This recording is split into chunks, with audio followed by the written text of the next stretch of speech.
A gente falou na semana passada usando uma pergunta que apareceu num filme que eu mencionei para você, onde a personagem do filme fazia essa pergunta: é possível que um casal permaneça junto, feliz, para sempre?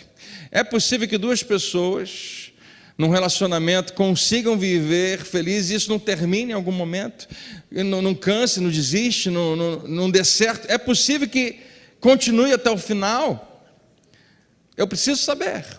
Eu preciso saber se aquilo no que eu estou me envolvendo vai funcionar, vai durar, vai permanecer ou não. E a despeito da resposta que o pai da menina dá a ela no filme, se você não estava aqui, depois dá uma olhada, a gente tem isso na internet.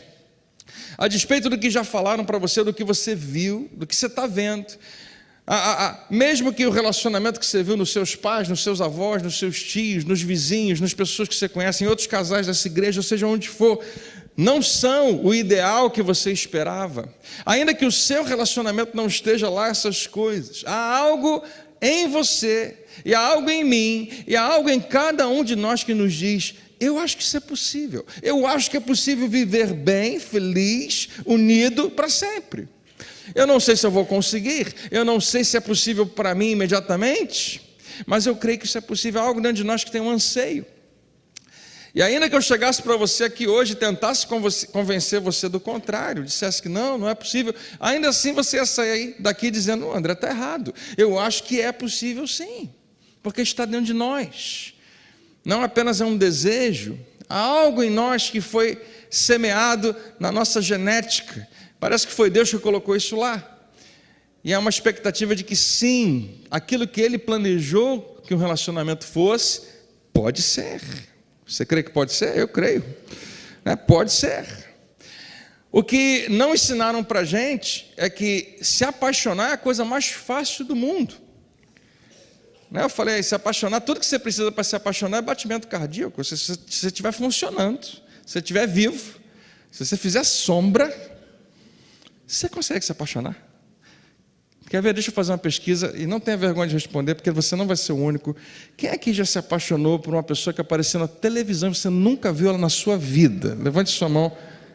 Ninguém tem coragem, só quem senta lá atrás. Vão olhar para mim, né? Vou facilitar um pouco mais para você. Quantos se apaixonaram por pessoas que você nunca conheceram? Pronto. Vocês são sem graça. Até parece. Eu já fui apaixonado pela Michelle Pfeiffer. Durou pouco, nunca fui correspondido. Nem lembro que esse tempo, mas faz um tempo. Talvez outras pessoas. Na minha adolescência eu andava na rua e me apaixonava. E daqui a pouco eu estava apaixonado por outra, né? Era a coisa mais fácil que tem, é se apaixonar. E quando você se apaixona de verdade e dar mais um passo nessa direção e consegue começar um relacionamento, ninguém te ensina. A nossa cultura não ensina, o nosso mundo não ensina da importância do que você deve realmente fazer para manter aquilo realmente vivo. Porque durante o namoro não é difícil manter a paixão acesa e viva. Mas depois que a gente se une, se casa, o que era apenas um sentimento precisa ser uma decisão, precisa ser algo intencional. É disso que a gente vai tratar hoje um pouquinho mais fundo do que na semana passada. Viver e manter viva a chama da paixão, o que a gente às vezes chama de amor. Permita-me chamar um pouquinho de paixão, porque é esse sentimento que está ali envolvido, que começa no nosso relacionamento. Manter isso vivo vai exigir de mim e de você um plano. Não basta apenas o batimento cardíaco, não basta apenas existir. Qualquer um pode e consegue se apaixonar. E todos nós queremos acreditar que é possível permanecer, embora a gente tenha nossas dúvidas. Mas não é fácil permanecer. Se apaixonar é fácil, permanecer não. Então, no meio de tudo que está acontecendo ao nosso redor, da nossa criação, do que a gente aprendeu, do que a gente ouviu, dos erros que foram cometidos contra nós, dos erros que nós mesmos cometemos, nós ficamos no meio dessa questão sem entender se o que está acontecendo com a gente realmente vai funcionar, vai durar e vai permanecer. No meio disso tudo entra Jesus Cristo, nosso Senhor, e Ele fala algo a respeito disso. Ele nos convida a entender que o primeiro requisito para se continuar aquilo que foi começado, aquilo que se começou muito bem, com um sentimento maravilhoso, para se permanecer, para continuar apaixonado, eu preciso transformar aquele substantivo do amor num verbo. Precisa ser algo que eu faço. Quando você diz eu não amo mais, você não sabe o que você está falando, porque para você amor é apenas um sentimento, mas amar de verdade é simplesmente ter uma atitude, muitas vezes com um sentimento até diferente. O sentimento nem sempre está alinhado, mas ainda assim você é capaz de ter uma atitude, e você revela que você ama por causa do que você faz, independente do que você sente. Esse é o padrão da palavra de Deus, porque Deus amou ao mundo. Quantos creem que Ele amou de verdade? Tem amor maior do que esse? Ele sabe o que é amor, sabe? Ele amou o mundo de tal maneira que Ele gritou lá de cima: eu tenho uma paixão imensa por vocês. Foi isso que Ele fez? Não tem nada a ver com o sentimento que Ele fez. Ele fez porque, era a maneira de provar e revelar esse amor. Ele deu. Uma das maneiras mais clássicas de se revelar amor, entregar. Deu o seu próprio filho para que ele morresse em nosso lugar.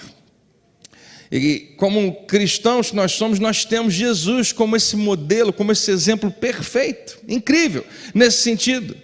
Porque não só Jesus nos ordenou a amar, mas Ele nos mostrou exatamente como fazer. E quando Ele está reunido com os seus discípulos, Ele fala da maneira como isso deve acontecer. Ele diz assim: amem-se uns aos outros. Esse é o novo mandamento que eu dou a vocês. Jesus não parece ser muito novo esse mandamento, a gente já viu isso antes. Não, mas tem um pouquinho a mais. No final do mandamento tem mais um negocinho que você não pode esquecer. Amem uns aos outros como eu os amei. Vocês devem amar uns aos outros dessa maneira, como eu os amei. Então Ele é o modelo. A maneira como eu devo amar a minha esposa, a maneira como eu devo amar os meus filhos, a maneira como eu devo amar o próximo, a maneira como eu devo amar você, não é com base nos relacionamentos que eu já vi, não é com base na experiência que eu já tive, não é sequer com base na maneira como eu fui amado. O modelo, o exemplo é um só. Ele diz: você deve amar como eu amei. Quem entendeu até aqui, diga amém. Então fala, não precisa falar para quem está do seu lado, mas fala bem alto assim comigo. O exemplo é Jesus. Não tem outro. Você não vai encontrar outro que diga assim: esse é a maneira como você deve amar. Até quando outros homens inspirados por Deus começam a falar de amor, eles usam Jesus como exemplo. Paulo, que sabia muito bem do assunto, poderia tratar e falou: gente, olha para mim, olha como eu amo bem. Paulo é capaz até de dizer: olha, sede meus imitadores como eu sou imitador de Cristo. Mas quando se trata de amor, ele fala: ame como Jesus o fez. Na verdade, é ele que escreve aqui aos Efésios dizendo: sujeitem-se uns aos outros, por temor ou em reverência a Cristo, por causa do que Ele fez, não por causa do que alguém merece ou deixa de merecer. No relacionamento, quando Paulo está falando disso aqui, ele vai começar agora a falar de marido, de mulher, de filho, de filha, de esposo, de família. Ele vai exemplificar e dar uma ordem para cada um deles. Mas ele começa dizendo: na família funciona assim. Tem que haver uma competição para ver quem é mais submisso. Sujeitem-se uns aos outros. Eu? Me sujeitar a ele? Ele me se sujeitar a mim? Não tem como isso acontecer, porque a gente faz isso quando a gente sente que dá, porque a outra pessoa faz por merecer. Não, você não está entendendo errado. Não é por merecimento, você vai fazer em temor a Cristo. Você vai fazer em reverência a Ele, você vai esquecer um pouco do objeto da sua sujeição, ou de quem você está se submetendo, e vai olhar para Ele. E em temor e reverência a Ele, a gente pode fazer isso. Quem está entendendo, diga amém. Vamos direto para a passagem de hoje, Filipenses capítulo 2. Na verdade, eu dei a você na semana passada um cartãozinho, deixa eu ver se eu tenho ele aqui, que eu queria usar ele. E no cartãozinho que eu dei para você na semana passada, tinha esse versículo. Filipenses capítulo 2, verso 3, a partir do versículo 3. E o que a gente vai ler aqui agora, quando Paulo escreve à igreja, sabe, apóstolo Paulo, ele se converte mais tarde. Ele não foi um dos discípulos de Jesus que andou perto dele, mas ele tem um encontro real com Jesus. Se você acredita nessa história, se você crê que ela é real, Jesus vai lá se encontrar com Paulo, vai meio que recrutá-lo para ser um apóstolo dele também. E Jesus vai pessoalmente. Paulo está indo para um lugar chamado Damasco, de repente brilha uma luz tão alta, o cavalo dele joga ele no chão, e ele fica cego por causa daquela luz. E alguém chega para ele e fala: Paulo, por que você me persegue? E esse alguém é o próprio Jesus. E Paulo não está perseguindo Jesus, pelo menos ele acha. Paulo está perseguindo a igreja. E olha que testemunho tremendo e maravilhoso. Jesus vem quando a igreja está sendo perseguida para dizer: você está me perseguindo, porque a igreja é o meu corpo. Não foi isso que a gente celebrou hoje na ceia? Você está nele. Deixa eu falar uma coisa para você. É aquela que eu fico doida para você falar para quem está do seu lado, mas eu não vou pedir. Mexeu contigo, mexeu com ele. Paulo está perseguindo a igreja. Ele poderia muito bem dizer: não tem nada a ver com isso. Não, você está me perseguindo. E ali ele tem um encontro real com Jesus. E muita coisa acontece a partir dali. E alguns anos se passam e Paulo começa a estudar e perceber aquilo que Jesus falou. Ele pega o que Jesus falou e quando ele vai escrever as igrejas, ele usa o que Jesus falou e transforma e traduz para os relacionamentos que a igreja tem naquele momento. Ele está falando sobre família, ele está falando sobre relacionamentos. E quando ele escreve aqui aos Filipenses, que a gente vai ler agora, ele está falando de relacionamentos de uma maneira geral. Todo e qualquer relacionamento deveria seguir esse modelo. Mas se você permitir, hoje eu quero usar para esse relacionamento que é um dos maiores e mais importantes da sua vida. É o mais íntimo que você tem. É um relacionamento que você tem com aquela pessoa. Seu marido, sua esposa, aquele que você escolheu viver junto. Ou, quem sabe, você planeja viver junto. E eu sei que nem todo mundo que está aqui é casado, tem divorciados, tem viúvos, viúvas, tem jovens que estão pensando em se casar. E eu penso que os princípios vão ser muito aplicáveis nos seus relacionamentos. Mas se você me permitir, eu preciso falar disso com os casais que estão aqui. De como isso é sério, como isso é importante, como isso é urgente. Compreendermos o que a Bíblia fala que relacionamento tem que ser. Desde que você nasceu, ninguém disse para você que relacionamento se aprende. Você simplesmente foi aprendendo. Mas deixa eu dizer para você, relacionamento é algo que a gente aprende. Existem instruções. Existe um aprendizado importante no que diz respeito a relacionamento. A Bíblia gasta muita coisa, muito tempo com isso.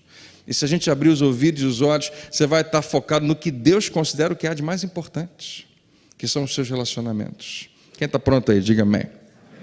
Então vamos olhar para esses versículos com essa lente do relacionamento conjugal. Filipenses 2, verso 3, Paulo diz assim: nada façam por ambição egoísta ou por vaidade. Paulo está dizendo para todo mundo que é de Jesus, todo mundo que é da igreja, todo mundo que faz parte, mas se você não é da igreja, se você não tem um compromisso com Jesus, ainda assim isso pode te ajudar muito. Vai chegar uma hora na pregação que a gente vai se desligar, que você vai pensar assim: não, isso já não é mais para mim, porque isso é um compromisso muito alto. Mas mesmo que você não seja um cristão, isso aqui, se você quiser fazer, eu penso que vai funcionar para você. Funciona para qualquer relacionamento. Mas a carta é escrita para a igreja dizendo: vocês que são de Jesus, vocês carregam uma responsabilidade muito grande. Então, não façam nada por ambição egoísta. Não façam absolutamente nada motivado por egoísmo ou por vaidade. E essa expressão que eu grifei, ambição egoísta, ela carrega um significado interessante. Ela carrega um significado de competição, de competitividade. É quando a gente compete um com o outro sem perceber. Então Paulo está dizendo: se você deseja manter um bom relacionamento, parem de competir um com o outro. Em outras palavras, quando ela estiver contando aquela história e ela acaba se confundindo com os detalhes, não interrompa ela a fim de corrigi-la. A esposa está contando uma história e ela de repente fala alguma coisa, o marido diz: não filho, não era amarela, não era verde. Não, você está enganado, não foi sexta, não foi sábado. Não foi nada disso, não, era 3 pessoas, você está falando que foi 2.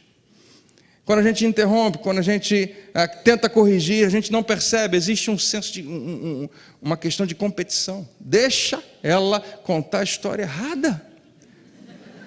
Para de competir. Para de competir com ele, seja por que motivo for. Porque é assim que rapidamente nós nos desapaixonamos. Eu dei um exemplo pequeno, mas como ele é real. Tem um monte de gente no retiro que deve achar que eu estou usando eles como exemplo, porque eu ouvi isso umas 3 ou 4 vezes lá. Mas eu prometo que eu não estou falando de nenhum de vocês.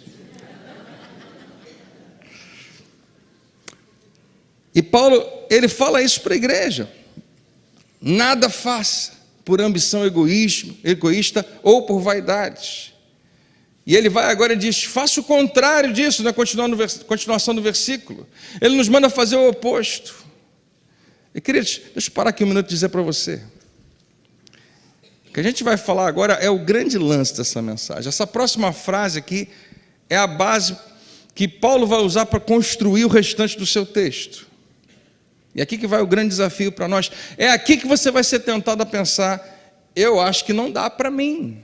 Eu acho que eu não consigo fazer isso. Porque André, se eu fizer isso, vão tirar proveito de mim, vão tirar vantagem de mim, vão me passar para trás, vão me usar de capacho, vão abusar de mim. Então eu entro naquele modo que a maioria das pessoas tem. Eu faço se ele fizer primeiro. Eu faço se ela fizer primeiro. Mas eu não posso começar porque é muito arriscado, eu já sofri o suficiente. E talvez em algum momento você vai ser tentado a se desligar daquilo que eu estou falando, começar a contar quantas luminárias tem no teto da igreja, porque você vai pensar, não dá, isso não é para mim. E quando isso acontecer com você, eu queria que você pensasse, porque eu vou convidar você a uma disposição de amar profundamente. E minha pergunta é, não é assim que você gostaria de ser amado? Eu tenho certeza que você vai dizer, é isso que eu queria para mim, é isso que eu queria que acontecesse na minha direção. E o meu convite para você é perguntar a Deus, Senhor, o Senhor quer que eu seja só um recipiente ou um agente desse amor? É desafiador, mas esse é o centro do que significa amar alguém e permanecer no relacionamento amoroso que dura. Paulo começa e continua falando assim, mas humildemente, considerem os outros superiores a vocês mesmos. Humildemente significa literalmente com uma mente humilde, com uma mentalidade, com uma disposição interior de humildade. É algo que você decide dentro de você. Não é algo que você mostra do lado de fora, mas é algo que você resolveu humildemente, com essa mentalidade. E ele usa essa expressão que ela é ótima para a gente. Considerem os outros superiores. Trate os outros como superiores. Dê aos outros um valor maior. Comporte-se como se ele fosse mais importante do que você. Tome as suas decisões como se ela tivesse mais valor do que você. Como se outro fosse mais importante. E, intrinsecamente, todos nós, como seres humanos, nós não temos um valor maior do que o outro. A Bíblia diz que Deus não faz acepção de pessoas, todos nós temos exatamente o mesmo valor. Mas há momentos e há circunstâncias onde algumas pessoas são mais importantes. Você já teve em algum lugar, algum momento assim, onde você estava no meio de outras pessoas e você não era a pessoa mais importante daquele ambiente? Eu posso responder para você, já aconteceu. De você não ser a pessoa mais importante em algum lugar. Por exemplo, quem aqui já foi a algum casamento onde você não era nem o noivo nem a noiva? Levanta sua mão comigo, assim, isso. Naquele dia, naquele momento, você não era a pessoa mais importante. Você percebeu que quando a noiva entrou na igreja, todo mundo ficou de pé? Quando você entrou, ninguém nem viu? Que o pessoal fez uma fila grande para cumprimentar os noivos, mas não fizeram fila para cumprimentar você? Não esperaram um tempão para poder falar com os noivos, mas você ficou lá, ninguém nem foi dar muita atenção a você. Por quê? Porque naquele ambiente, naquele momento, aquela pessoa era mais importante que você. Naquele momento, naquele ambiente, você não era a pessoa mais importante. E outras situações isso pode acontecer também. Todos nós já estivemos em lugares, em ocasiões, onde outros estavam sendo homenageados, onde outros estavam sendo celebrados. Por exemplo, numa festa de aniversário, o outro é celebrado, não sou eu. Onde outros são as celebridades do momento. O que você faz em momentos assim? O que você faz no momento, por exemplo, num casamento, onde quer que seja, onde você não é a pessoa mais importante? Como é que você trata aquela pessoa? Se você está numa roda e você tem alguém ali que está sendo homenageado, você fica entusiasmado, extasiado, aquela pessoa inteligente, ela é um herói nacional, seja quem for, e o que você faz? Você trata com reverência. Essa expressão é a melhor que eu consegui encontrar. Se eu dissesse para você, a melhor expressão talvez fosse deferência. Você trata com essa deferência, mas é uma expressão que a gente não usa muito, então eu tentei traduzir como reverência, respeito. Você tem, uma sensação de consideração, você valoriza, você tem cortesia, você respeita. Quando você está diante de alguém que não é mais, embora não seja mais importante do que você, porque é mais um ser humano como você, mas ainda assim, naquele momento você resolve tratar como se aquela pessoa fosse mais importante, você a trata com referência. Quando aquela pessoa está falando, você não a corrige, dizendo, não, você está falando que foi sábado, mas foi sexta, está errado. Pode continuar, desculpa ter interrompido, vai, continua. Você não chega do lado dela, bate nas costas e fala, postura, arruma essas costas. Você não faz isso. Por quê? Porque o que está em questão não é o que você acha certo, o que está em questão é respeito. A chave é o respeito. A gente não faz essas coisas porque a gente respeita. Você não a corrige, você ri das coisas que ela fala, mesmo que não tenha a menor graça. É ou não é? A gente ri, não tem a menor graça, mas em respeito, em reverência, você trata aquela pessoa, porque naquele momento, está certo não é a prioridade.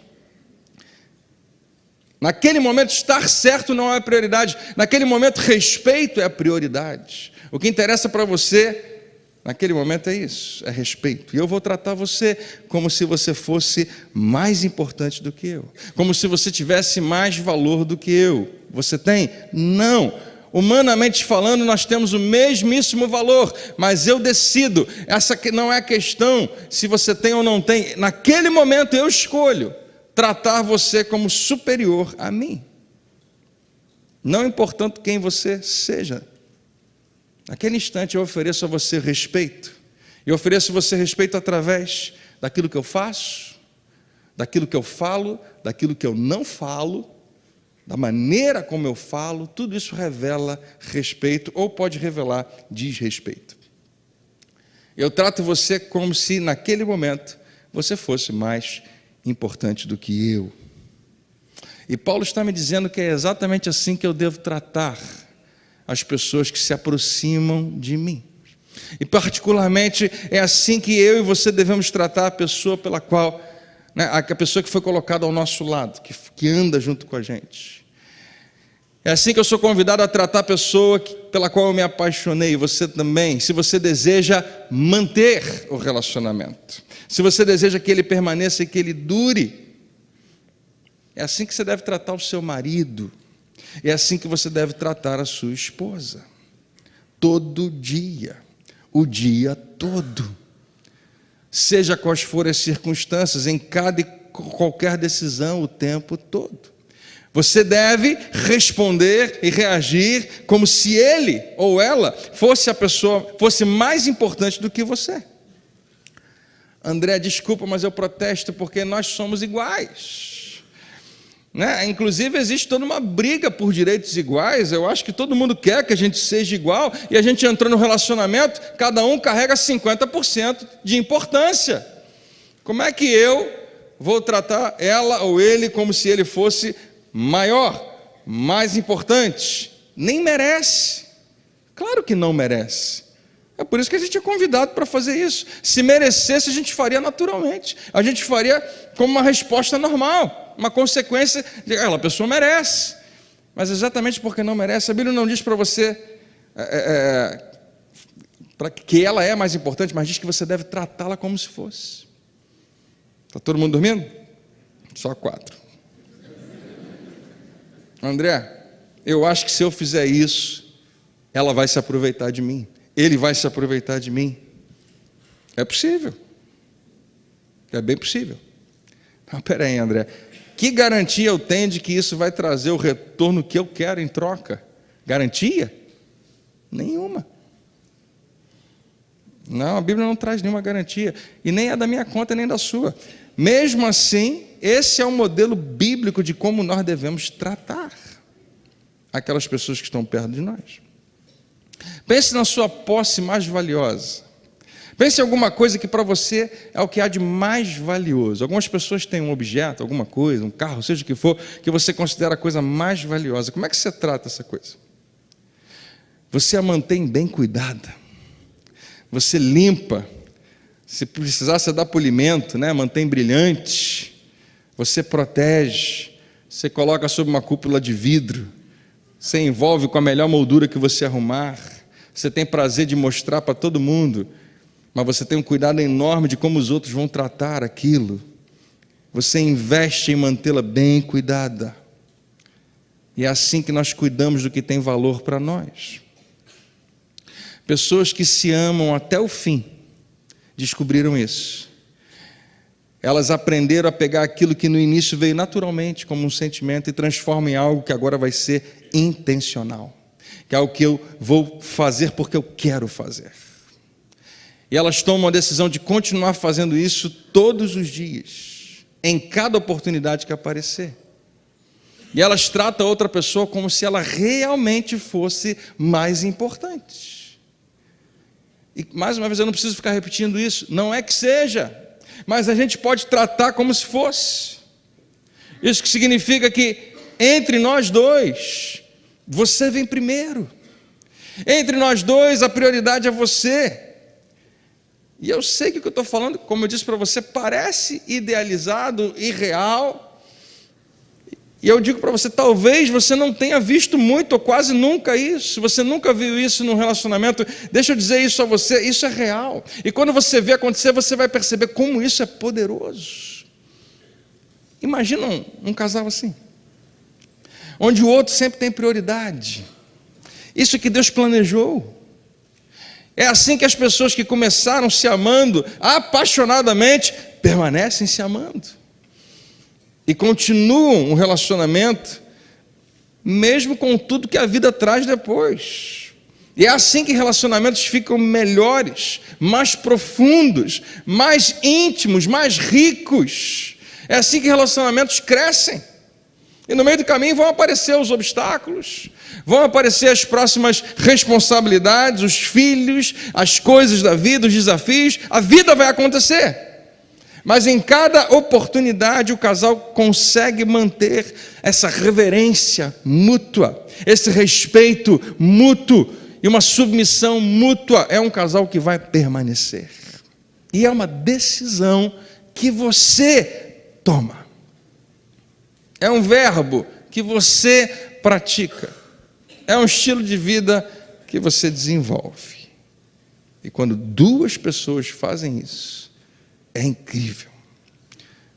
É maravilhoso, é o plano de Deus. Então Paulo fala, humildemente considere os outros superiores a você mesmo, a vocês mesmos. Isso é inspirado pelo Espírito Santo, falando para a igreja, nos seus relacionamentos, façam isso. E como se não fosse suficiente, ele vai um pouco mais fundo. E ele fala no versículo 4, cada um cuide não somente dos seus interesses, mas também dos interesses dos outros. Ou nesse caso, falando do casal, não apenas do seu interesse, mas do interesse do outro, da outra pessoa. Não cuide só do que lhe interessa, mas do que interessa ao outro. Isso é particularmente difícil para mim, eu confesso a você. Eu acho que você vai me entender, talvez até alguns consigam se relacionar com o que eu vou falar. Isso é difícil porque, em geral, é natural para mim me interessar pelas coisas que são interessantes e me interessam. Não foi profundo? Acho que você não conseguiu acompanhar. É natural para mim eu ter interesse pelas coisas que me interessam. Entendeu? Qualquer coisa que não me interessa, não me interessa. O natural para mim é me interessar por aquilo que me interessa. E você também é assim. Todos nós somos assim. Todos nós tropeçamos disso daqui. Nós temos a facilidade já natural de, dentro dos nossos interesses, focar tudo ali. Eu não me interesso naturalmente por essas outras coisas. No meu natural, no meu piloto automático, sem precisar fazer nenhum esforço, sem nenhuma intervenção, sem ingerência de ninguém, eu vou facilmente me concentrar e concentrar o meu tempo, concentrar meus esforços, concentrar o meu dinheiro, concentrar o meu entusiasmo nas coisas que me interessam, que são interessantes para mim. E se essas coisas não são interessantes para a pessoa que eu amo, então a gente vai ter algum tipo de problema para resolver. Em algum momento a gente vai ter algum conflito. E Paulo chega e diz o seguinte: você precisa decidir, você precisa ser intencional, você precisa aprender a expressar interesse pelas coisas que são do interesse da outra pessoa, a pessoa que você ama e deseja permanecer amando. Você tem uma decisão a tomar, porque ele tem um interesse específico, ela tem um interesse específico. O que você vai fazer? E a gente poderia dar um monte de exemplos. Na sua casa isso está acontecendo agora. Existem interesses, existem coisas que você já está envolvido e não necessariamente o outro tem nenhum interesse nisso. Em alguns casos, tudo bem, mas na maioria das vezes aquilo afeta o relacionamento, senão não estaria aqui na palavra de Deus. Então ele tem interesse. Você vai fingir que não viu? Ela tem os seus interesses. Você vai fingir que não ouviu? Vamos continuar? Deixa para lá?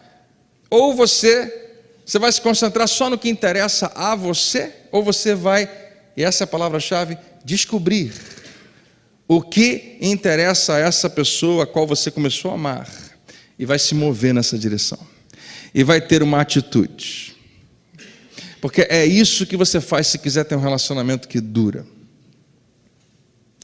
Você não apenas suporta e aguenta os interesses da outra pessoa.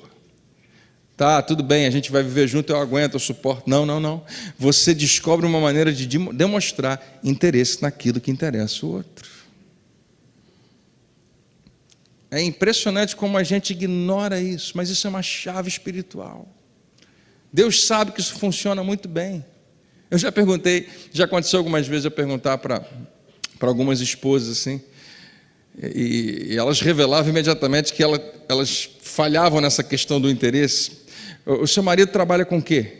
E elas demoravam para responder. Alguma coisa com número, não sei o que é não. Alguma coisa com fio que ele trabalha. E eu entendo que talvez na dinâmica familiar, em alguns casos isso não tenha problema, mas deixa eu falar. E vice-versa também, o marido às vezes não sabe muitas coisas. Nós precisamos demonstrar interesse no que está acontecendo na vida da outra pessoa. Você quer um relacionamento de prazer, de satisfação e que permaneça, que dure?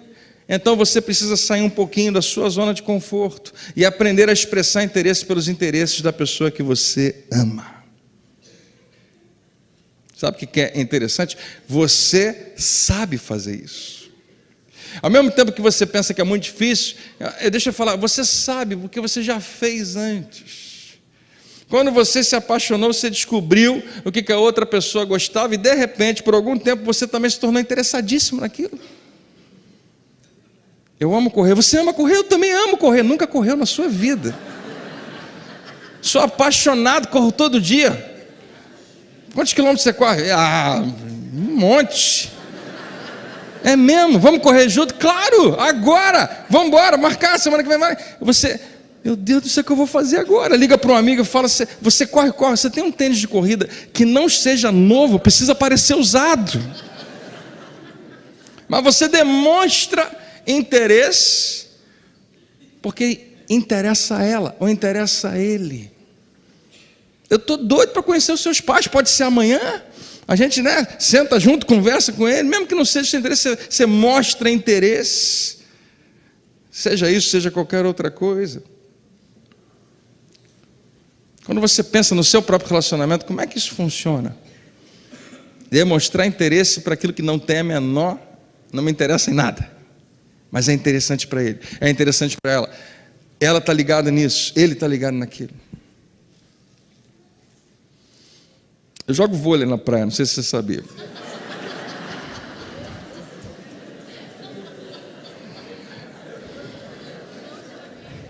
Quando eu parar de jogar, eu paro de fazer essa ilustração, tá? E a Rafa não joga. Se você jogar uma bola para ela, a bola vem como se estivesse quente para ela.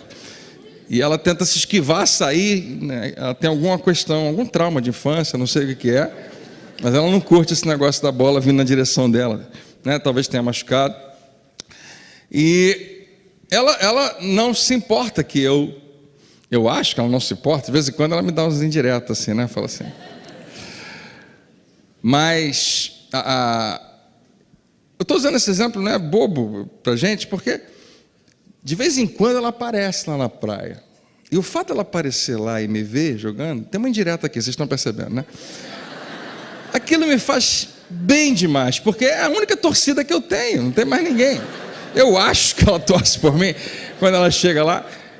Mas sabe, o pouquinho que foi aquilo ali, ela mostrou interesse no que eu estava fazendo, foi lá, eu estava lá, aquilo tem valor. Há muita gente que pode se relacionar, você sabe do que eu estou falando, né? Quando termina um culto, qualquer pessoa que chegar para mim e falar, André, que palavra abençoada, que bênção, eu amo, eu gosto, claro que isso me abençoa, eu tenho cuidado para não deixar isso me encher de maneira errada, toda a glória é dele, mas se for ela que falar para mim, aí eu fico 10 vezes mais feliz, né? Porque ela é capaz de fazer uma crítica muito melhor do que qualquer outra pessoa, a gente vive junto, a gente se conhece. Então, tem um valor diferente, da mesma maneira no seu casamento, quando você revela interesse, quando você mostra um pouquinho disso, é muito maior do que você pensa que é. Mas eu entendo quando você ouve isso, se eu tivesse sentado aí, onde você está, talvez eu achar o que muitos estão achando. E parece que Paulo lê os nossos pensamentos, porque ele vai falar em seguida como se fosse isso. Porque isso tudo parece muito idealista. Isso parece impossível, não existe gente que faz isso. Quem é que faz isso? Quem é que vive considerando o outro superior a si mesmo?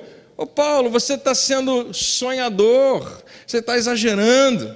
Então Paulo, muito inteligentemente, ele fala, não sou eu que estou mandando, não sou eu que faço. Ele nos leva lá, aquele momento onde Jesus fala que você deve amar como Ele ama. Não como você viu o exemplo de outros. Não como você acha que amor tem que ser. Mas como o próprio Senhor Jesus ama. E Paulo chega para todo mundo e diz assim, deixa eu revelar, ilustrar para você qual é o modelo de Jesus. Em algumas versões esse versículo começa assim, em seus relacionamentos. Nessa minha versão não está assim, mas pense assim, em seus relacionamentos, porque ele está falando de relacionamento. Seja a atitude de vocês a mesma de Cristo Jesus. Então Paulo pega todo mundo e joga no mesmo lugar e diz, o modelo é um só, o exemplo é um só. Você não vai fazer porque eu faço, você não vai fazer porque você acha ou não acha que é capaz, olha para Jesus, porque é Ele que é o modelo. Seja a atitude de vocês a mesma de Cristo Jesus. Rompa com a mentalidade que você tinha até agora. Rompa com aquilo que você recebeu o que os seus pais fizeram, que você viu em outros casais, que você acabou absorvendo e você vai acabar reproduzindo. Rompa com tudo isso, porque o exemplo não é esse. Pode ser ótimos exemplos, seus avós, seus pais, seus filhos, podem ser ótimos modelos, mas eu queria que você cortasse isso e soubesse que o que eu tenho para você é muito maior. Eu quero que você use Jesus como seu modelo.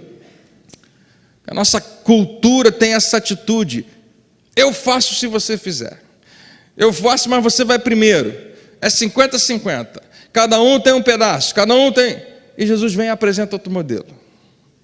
Jesus em nenhum momento fala de 50% para cada um. Ele sabe que isso não dá certo. No que diz respeito a responsabilidades, é importante que o casal saiba que os dois têm a mesma responsabilidade. Mas é difícil colocar isso em números. Jesus, muito mais corajosamente que eu, talvez pegasse o microfone aqui e dissesse, é 100% para cada um. Mas ele não fala de números, ele só nos apresenta esse outro modelo. E Paulo vai nos falando, faça como Jesus fez. E ele começa a dizer, olha que interessante, que Jesus, embora sendo Deus, não considerou que o ser igual a Deus era algo ao que devia apegar-se. Outra versão diz que, sendo Deus, não considerou a igualdade com Deus algo a ser usado para seu próprio benefício. Ele está ilustrando o relacionamento. Como é que eu tenho um relacionamento com outra pessoa? O modelo é Jesus. Como é que Jesus fez? Ele era Deus, a pessoa mais importante que já entrou, já passou por esse planeta, que já pisou aqui, foi ele, Jesus. E ele não pegou isso, essa posição de Deus, e usou para o seu benefício. No português, Jesus nunca deu carteirada. Jesus nunca pegou e se utilizou da posição, eu sou Deus, para ganhar alguma coisa, para ter benefício. Nunca chegou no restaurante e falou, não, eu quero aquela mesa ali, eu e meus discípulos vamos sentar ali, vocês pedem para dar licença, eu sou Jesus, libera para a gente. Não, nunca tentou qualquer coisa para dizer, não, olha só, a gente está aqui, mas deixa eu fazer isso aqui, porque afinal de contas, gente, eu sou Deus. Não queria falar isso agora para você, mas eu tenho direito. Ele nunca se utilizou disso. Nunca no seu ministério Jesus se aproveitou da sua posição de honra para ter qualquer vantagem. Eu sou tentado a fazer isso o tempo todo. Você é tentado a fazer isso o tempo todo. Porque afinal de contas você chegou primeiro. Afinal de contas você tem os seus direitos. Afinal de contas a pessoa sabe com o que ela está falando, sabe quem você é. Não é você que traz mais dinheiro para sua casa. Não é você que mais batalhou para criar esses filhos. Todos nós temos pontos que nos dão certas vantagens. Eu fiz por merecer, eu fiz isso, aquilo outro, eu acho que eu mereço, eu acho que eu deveria ser cuidado dessa maneira, eu acho que eu mereço alguma honra e não estou recebendo. E Paulo nos convida a seguir o exemplo de Jesus. Ele é Jesus. Aonde ele entrasse, ele era a pessoa mais importante de todos, em qualquer ambiente. Toda vez que Jesus entrava em qualquer lugar, aparecia em qualquer lugar, ele era como aquela noiva que aparecia. Todo mundo tinha que parar, se levantar em reverência a ele. Deveria fazer isso, porque é o próprio Deus que está entrando naquele lugar. Mas ele nunca usou a sua posição para alcançar qualquer coisa, para seu benefício, para ter vantagem. Maridos, esse é o modelo. Esposas, esse é o modelo. Mesmo sendo Deus, não considerou que ser igual a Deus era algo que deveria se apegar. Mas olha o que ele fez. Mas esvaziou-se a si mesmo, vindo a ser servo, tornando-se semelhante a homens. Esvaziou-se. O que ele fez? Ele se esvaziou. Você sabe o que a gente fala na nossa cultura, no nosso tempo hoje? Quando a gente vai falar que a gente olha para algumas pessoas e fala assim, nossa, ela é cheia de si, né? Ele é cheio de si. Olha como ele é cheio. Olha como ele está se sentindo cheio de si. Há 2000 anos atrás, o apóstolo Paulo fala a respeito de Jesus, nosso Senhor. Pessoa mais importante de todas, que se esvaziou. Esvaziou. E sendo encontrado em forma humana, humilhou-se a si mesmo. Essa parte é tão importante, humilhou-se. Você sabia? Isso Deus colocou no meu coração hoje. Eu não sei se você vai receber como eu recebi. Você pode julgar. Jesus nunca foi humilhado. Ele se humilhou. Ninguém conseguiria humilhá-lo. É ele que decidiu essa posição. A postura correta de submissão não é quando eu sou subjugado, mas é quando eu me submeto. Ninguém humilhava Jesus, ninguém pôde humilhá-lo. Ele se humilhou. É ele quem faz isso, é ele quem toma a decisão. E agora eu preciso que você faça algo que eu não posso fazer, eu acho que o Espírito Santo pode fazer melhor do que eu, é começar a entender que tudo que a gente vai falar agora tem uma analogia no seu casamento, nos seus relacionamentos. Mas eu não vou falar agora de você. Eu vou falar de Jesus. Ele tomou uma decisão. Ele decidiu se colocar debaixo. Ele é o mais importante, mas ele chegou e nos considerou maiores, mais importantes. Ele se coloca debaixo. Ele decide se submeter. Ele decide se sujeitar. Ele decide subordinar a sua vontade. Se humilhou. Se humilhou. Adivinha perante quem ele se humilhou? A você e a mim. Fazendo o quê? Como é que ele finalmente se humilha e se subordina e se submete? Chegando em casa mais cedo, finalmente? Ficando em forma, porque afinal de contas ele precisa, ela também? Se controlando nos gastos para evitar conflito, afinal de contas nosso orçamento não está aguentando? Como é que ele fez isso? Ouvindo melhor, prestando mais atenção, vestindo-se melhor, comendo mais devagar, sendo mais atento? Não, foi muito mais do que isso. Ele se humilhou, e a Bíblia diz até onde ele foi, humilhou-se a si mesmo e foi obediente até a morte, e morte de cruz. Ele vai ao extremo, ele vai até onde ninguém consegue mais ir. Ele se humilha a fim de começar e manter esse novo relacionamento com a raça humana, comigo e com você. E aqui a gente caminha para o final. Posso chamar o tecladista? É como se Jesus tivesse um dilema. Eu não sei se essa é a melhor expressão, mas pensa comigo aqui. Preciso da sua atenção. É como se Jesus tivesse um dilema. Sabe o que é o dilema? Não sei se eu faço isso ou aquilo. Não sei se vou por esse caminho, ele está numa bifurcação. Eu vou por aqui ou vou por ali. Jesus tinha esse dilema. Eu posso manter os meus direitos. Eu posso manter o respeito que é devido a mim. Eu posso manter as coisas do meu jeito. E eu estou sempre certo. Qualquer história que eu conto, ninguém precisa me corrigir. Eu sempre acerto tudo. Eu acerto a cor, o dia, o tempo, tudinho.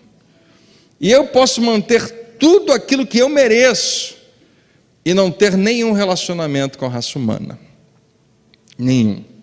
Ou eu posso mergulhar no mundo deles, a fim de estabelecer um relacionamento com a humanidade. Mas para isso eu preciso abrir mão daquilo que me é devido, dos meus direitos. Meus direitos, meu respeito. Eu mereço ser respeitado. Eu posso abrir mão disso. Eu tenho que abrir mão da glória que me pertence como filho de Deus. Porque eu não vou conseguir ter as duas coisas. Eu não vou conseguir tudo aquilo que eu acredito que é meu direito e ter um relacionamento com a humanidade. Eu posso ter tudo o que é direito meu, mas não ter nada a ver com eles. Ou eu posso me tornar um deles e me submeter à criatura. O Criador se submetendo à criatura a fim de pagar pelos seus pecados, a fim de preparar um caminho para que eles tenham um relacionamento comigo, para que eles possam ser um comigo. Mas para fazer isso eu tenho que abrir mão de tudo que é devido a mim, de tudo que eu merecia, de todos os meus direitos, mas eu não vou conseguir ter as duas coisas. Quando Jesus morreu no Calvário, ele colocou os seus interesses acima do dele. Ele colocou o seu perdão acima da glória dele, à frente. Ele colocou a maior necessidade que eu e você tínhamos, na frente da glória que lhe era devida. Ele colocou você primeiro. Ele colocou você primeiro. E ele me colocou primeiro. E ele se submeteu. Ele não precisava fazer isso. Não mesmo. Não precisava, até porque a gente faz isso com alguém que a gente considera igual. Não tinha ninguém que se comparasse a ele. Nós não estávamos em nenhuma posição de merecer. Mas o dilema era: se eu quero um relacionamento, eu preciso morrer para mim mesmo.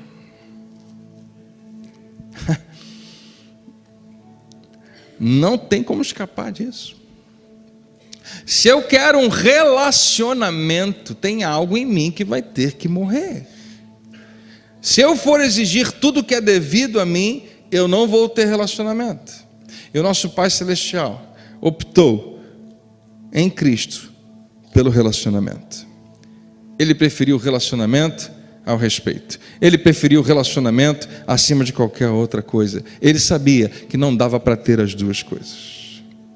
E meu querido, minha querida, você também não vai conseguir ter as duas coisas.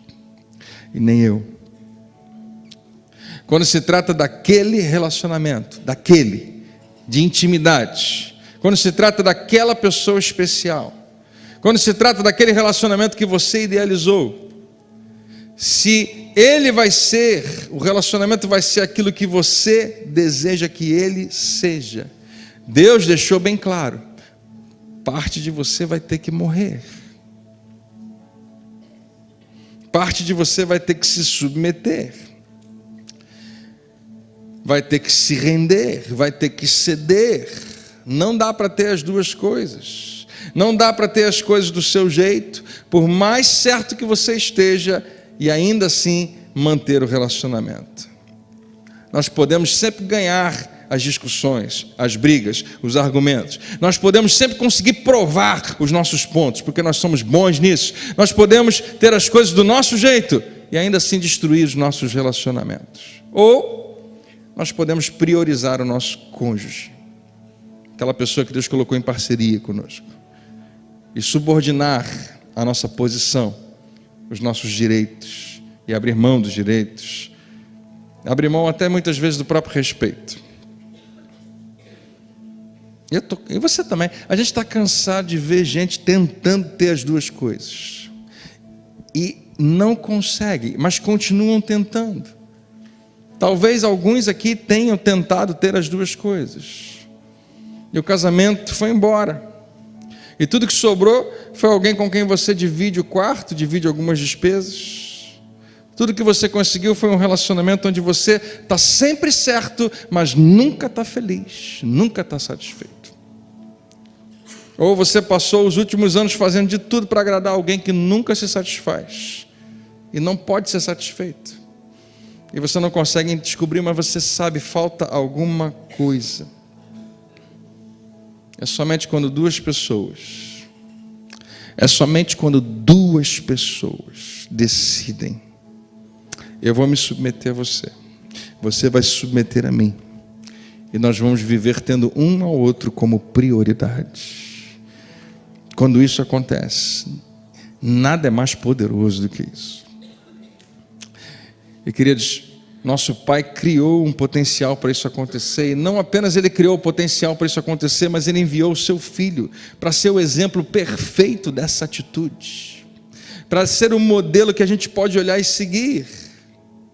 A razão porque você hoje pode se aproximar de Deus através de Jesus não é apenas porque Ele é o Filho de Deus, mas porque Ele é o Filho de Deus que se esvaziou e se humilhou e se submeteu para teu benefício, para que você fosse salvo, porque Ele escolheu o relacionamento acima dos seus direitos pessoais. Ele é o modelo. E é isso que funciona em relacionamentos que permanecem, que duram e que revelam satisfação. Algumas vezes eu já vi, sem que o casal soubesse, ou às vezes até sabendo, a demonstração pública de casais onde o desrespeito acontecia. Quando, na intenção de que a coisa certa aconteça, a gente abandona o respeito. Estava ouvindo falar de um casal que estava saindo de um evento que estava acontecendo. Não era um casal que eu conheço, eu só ouvi falar. E a esposa, no final, estava indo para o carro, estava dando instruções para o seu marido. E à medida que ela instruía o marido, quem estava perto observava e ouvia, mesmo sem querer, a maneira grosseira como ela falava: e faça isso, não faça isso, da última vez você fez isso, não esqueceu, mas não faça direito, não vai fazer, da última vez foi assim, e assim, assim, assado. E não era nada agradável de qualquer pessoa em público ali, a gente, né? Desrespeito é ruim de qualquer jeito, mas em público ele é multiplicado. E ela poderia muito bem argumentar dizendo que, não, mas ela tem toda a razão, porque da última vez ele errou. E das outras vezes ele errou também, e ele esqueceu isso, aquilo outro. E você não sabe, mas... E realmente a gente não sabe a história inteira. E ela pode estar certa, mas que relacionamento horroroso. Eu não ia querer voltar para casa com ela. Eu acho que ele também não queria. Já aconteceu da Rafa dizer para mim, em alguns momentos, quando a gente viu alguma coisa, ela falou, não consigo ver a gente falando um com o outro desse jeito. E eu penso, se ela falasse comigo daquele jeito, eu ia viver viajando. Porque ninguém quer estar perto disso. E mais uma vez, eu não sei qual é a história toda de um casal que se desrespeita, não sei. Mas em algum momento aquela mulher achou que era adequado desrespeitar em público o seu marido. Porque ela tinha todas as razões, ela estava certa em todos os seus argumentos. Então ela achou que aquilo era apropriado por alguma razão. Às vezes é o contrário, é o marido que faz isso também.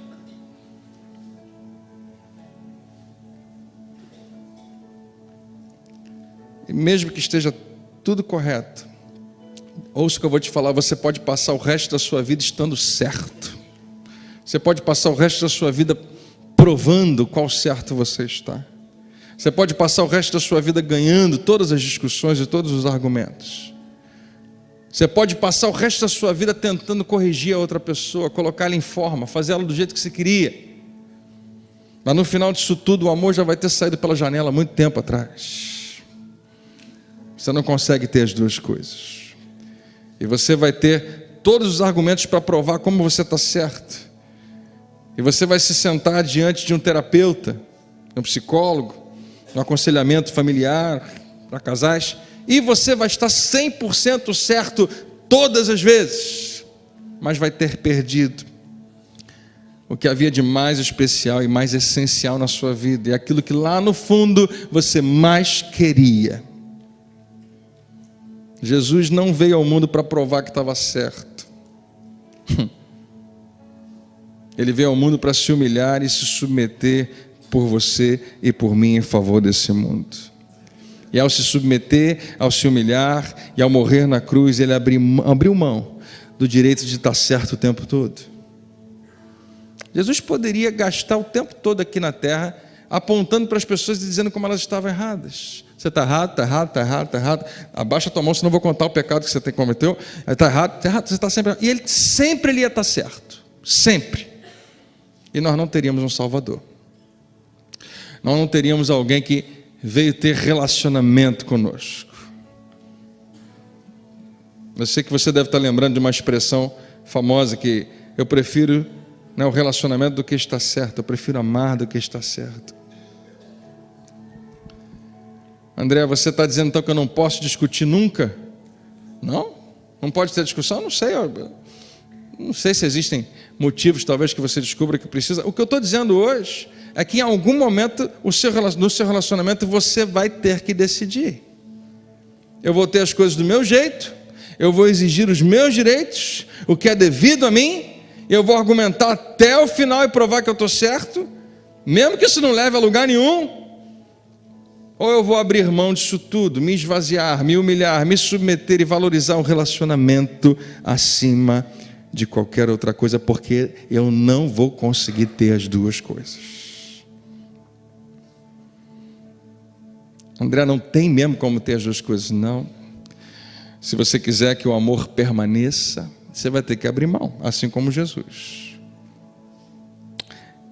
E deixa eu falar para você, se em algum momento quando eu falei sobre desrespeito, você percebeu que tinha a ver contigo, tanto aquela situação que eu narrei para você como qualquer outra, deixa eu te falar, há uma maneira de se resolver todo e qualquer conflito, de um jeito que ambos os envolvidos sejam respeitados e honrados. Uma vez que você de antemão decide: eu vou tratar você como se fosse mais importante do que eu. E eu vou honrar você. E eu vou me submeter. Pastor, a Bíblia diz que as mulheres devem ser submissas aos seus maridos. Diz, com certeza. Logo depois que fala outras coisas para o homem. Mas no início de tudo ele diz que todos nós deveremos nos submeter uns aos outros. Porque o que adianta você ter uma mulher submissa se não está adiantando para nada no seu relacionamento?